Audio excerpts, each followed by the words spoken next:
আগামীকাল কোপা আমেরিকার ডি গ্রুপের সর্বশেষ খেলা এবং 4টা দল 2টা ম্যাচের মধ্যে একই সময়ে অংশগ্রহণ করব।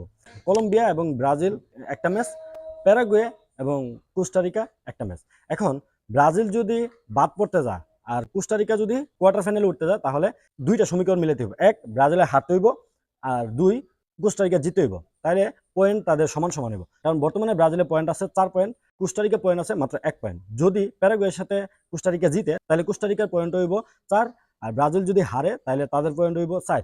তো তারপরে গোলের ভিত্তিতে আসলে কোয়ার্টার ফাইনাল বিবেচনা করা হইব। তো বর্তমানে পয়েন্ট টেবিলটা যদি আমরা দেখি, যে কলম্বিয়া তো অলরেডি কোয়ার্টার ফাইনালে উঠে গেছে আর তাদের গোলের ব্যবধান অনেক বেশি।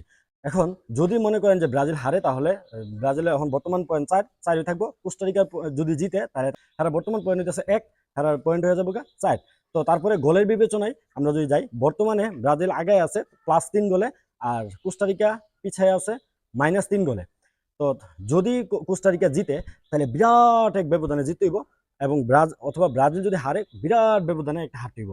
যেমন ধরেন, মনে করেন যে 2014 সালের পুনরাবৃত্তি যদি আবার হয়, তাইলে হয়তো বা 2014 সালের যে লজ্জাজনক হারটা আসলে ব্রাজিলের, সেটাও কিন্তু কলম্বিয়ার অবদানেই আসলে, কারণ কলম্বিয়ায় কিন্তু মূল কারিগর এটার। পরবর্তীতে জার্মানির যে লজ্জাজনক হারটা ব্রাজিলে দিছে, এই হারে যদি পুনরাবৃত্তি হয়, তারপরেও কোস্টারিকারে কয়েকটা গোলের ব্যবধানে জিতে হইব প্যারাগুয়ের সাথে, তো জিতেই পারে। আর বর্তমানে কলম্বিয়া কিন্তু টানা 25 ম্যাচে আনবিটেন।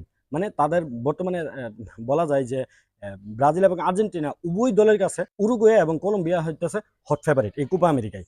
সো যদি একটা মিরাক্কেল ঘটে, যদি আবার ওই বিরাট ব্যবধানে হারার একটা রেকর্ড হয়, তাইলে হয়তো বা কোস্টারিকা কোয়ার্টার ফাইনাল যাইতে পারে। বাট এটা তো আসলে অসম্ভব বলা যাইতেই পারে, কারণ এটা তো আর সম্ভব না। তো এই কারণে আগে থেকেই বলা যায় যে ব্রাজিল অলরেডি কোয়ার্টার ফাইনালে গেছে, এখন প্রতিপক্ষ কে হয়ে যায় না। তবে ব্রাজিলের সামনেও আবার 2টা সমীকরণ।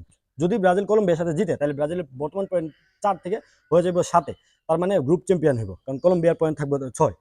যদি গ্রুপ চ্যাম্পিয়ন হয়, তাইলে হয়তোবা নরম প্রতিপক্ষ পড়বা। আর যদি 2 নম্বরে থাইকা কোয়ার্টার ফাইনাল নিশ্চিত করে কলম্বিয়া যদি গ্রুপ চ্যাম্পিয়ন হয়, তাহলে ব্রাজিলের সামনে খেলা পড়তে পারে উরুগুয়ের সাথে। আর বর্তমানে উরুগুয়ে শক্তিমত্তা জানেন, গত কিছুদিন আগে ব্রাজিল এবং আর্জেন্টিনা উভয় টিমেরই কিন্তু উরুগুয়ে হারায় রাখছে, এবং নুনেজের বর্তমান যা পারফরমেন্স, তাদের খুব ভয়ঙ্কর, খুব বিধ্বংসী। এর লাগে উভয় দলই চাইবো যাতে সহজ যে স্টেজগুলো আছে, এই স্টেজগুলোতে এই দলটারে এড়াইয়া যেতে। সো ব্রাজিলের সামনে হইতেছে গ্রুপ চ্যাম্পিয়ন হওয়ার কোনো বিকল্প নাই, কারণ উরুগুয়ের সামনে পড়লে যে কোনো কিছু ঘটতে পারে, কারণ তাদের দলের অবস্থাও এখন খুব বেশি একটা ভালো না, কম্বিনেশনের অনেক বেশি ঘাটতি আছে।